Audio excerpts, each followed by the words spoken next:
but I'm going to set it from a different move. That was my plan. So if I have to, I can show you now, but what do you think? Yeah. All right. So I have to double teach it if I have to. Okay, so same kind of thing. You know, boom, this arm comes out. I get my 2-on-1 whizzer, work this down up, a grip on top, and now I start to get them bent, hand in the pocket, cover, and now I just start to drag them out. Now from here, I got a nice pressure up. Like, I'm pretty good here. The finish is pretty simple. I mean, I can manually do this, but yeah, I'll save that technique for another time. We'll just show this because when I switch to this, I'll want to have a different body position than, you know, gangbang position you're familiar with. Okay, OnlyFans boy. Okay, so yeah, it's just a cool position. And then if you need to switch, you switch, get your body and use your body here. But don't let his arm go like this. I pull it out, keep it this way.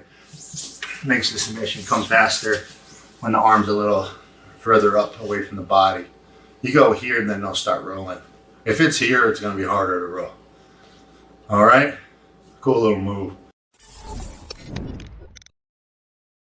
So, getting on, this is going to be one of my favorite moves. Okay? It's going into that figure 4.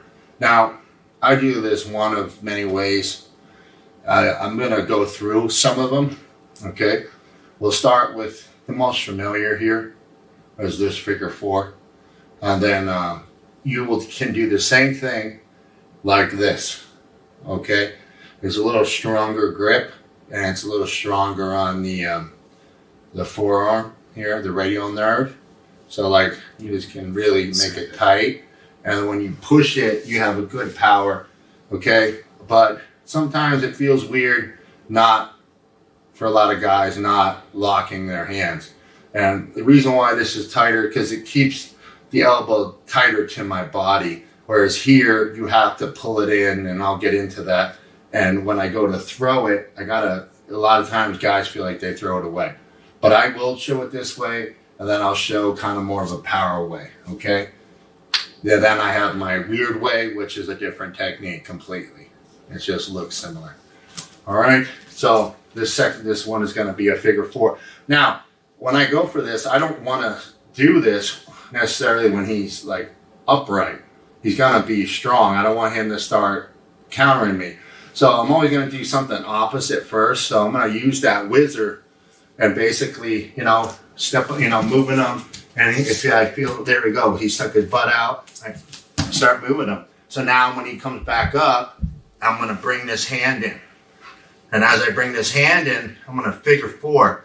And what I'm going to do is I usually do a mini step, and I like to roll. There's a couple of ways, because I want the finish. So if I didn't want the finish, I wouldn't necessarily roll my head through. I would just pull and then yank them over like a throw. But since I want to finish, I'm going to roll my head through the hole here.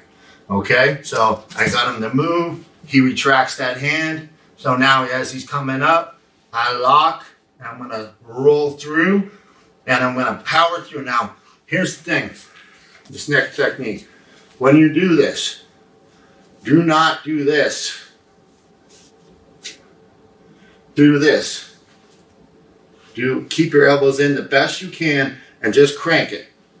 Just crank it. Don't extend. If it ends up happening, it's okay, just bring it back, because the straightening of his arm's going to get, the more problems you're going to have. Okay? Now, with this setup, you should be good to go. But you got to be careful doing these locks like when his hands are together and stuff like that. That's when things can get weird. Okay? The setup of trying to get him whizzered down first is great, because they're not thinking about this, and when they're retracting it, you're good to go. So that whizzer down, it's great if you can set it up. Or if he naturally starts to put his ass out, like you'll see him do a lot. All right? So I'm bringing him down here. He starts to retract. Now I figure 4. I'm just going to go. You ready to go?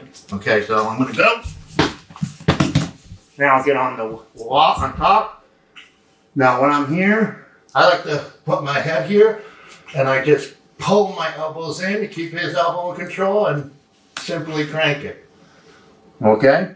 Now if I lose him and he's starting to get a little too loosey, now I'm gonna drive, step, and now see how I get my belly on top of this? And now this hand's gonna grab and pull or go to the wrist here, and then you can see where that's gonna happen. But now, good.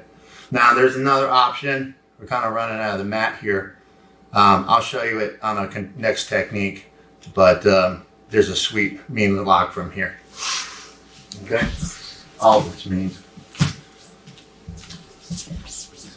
Yeah. So just rolling through. So I got my 2-on-1. Okay, I do a little stretch. He returns, and then boom, he comes over. I crank. Okay, can you see, man? All right. Let's drag out.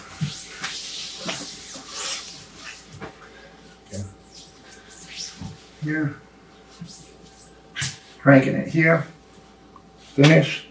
Now roll. If I need the power, dig my heel in, body. Okay. And then wrist if I have to. Now there's some other cool options here. Start bringing this leg out. If you feel like he's starting to roll away, go ahead and start to roll away. Start to cover. Now I come to that sitter position. This hand's gonna go through. Okay? Then simply like to turn his head away, lock my fingers. Simply, this is okay, but you can lose it. The cross face, chicken wing cross